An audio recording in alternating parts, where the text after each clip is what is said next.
What's with all understanding Viking longships? As you might imagine, the mast is a pretty core component of not just a Viking ship, but really any sailboat, because it's what has the yard and the sail attached to it. And because it is a very tall pole, and boats, wobble in the water, it needs to be secured by more than just being set on the keel, so we use a system of rigging called stays and shrouds.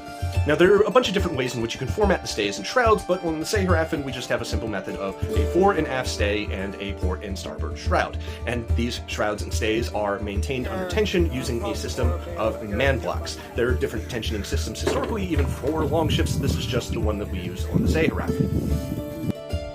And a ship that is loose at the stays is a way to say it's being sloppily run, because a sloppily run ship with stays that are loose is likely to break its mast. It's a very bad time. At the top of the mast are two large blocks, each one having a rope run through it. Those ropes are called the halyards. They're called that because they are used to haul the yard. They attach to the yard, which is of course the beam that the top of the sail is tied to with a series of ties. At either end of the yard is a couple of ropes called braces.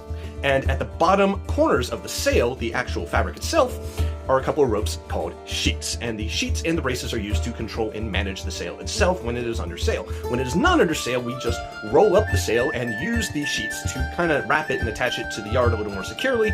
And then the braces are then tied to cleats in the fore and aft of the ship in order to keep everything nice and neat and out of the way while you're doing other operations like rowing.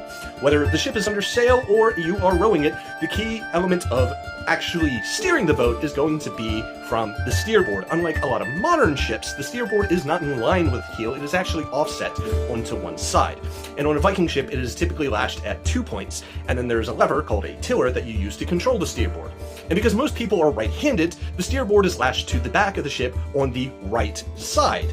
And as a result of that, the right side of the ship is called the starboard side. And because you don't want the starboard side, the side with the steerboard, to be up against piers and docks and other things like that, you get on and off on the other side of the ship, which is why today it is called the port side, the port of entry. However, historically it might be called the larboard or larboard side in reference to a gangplank.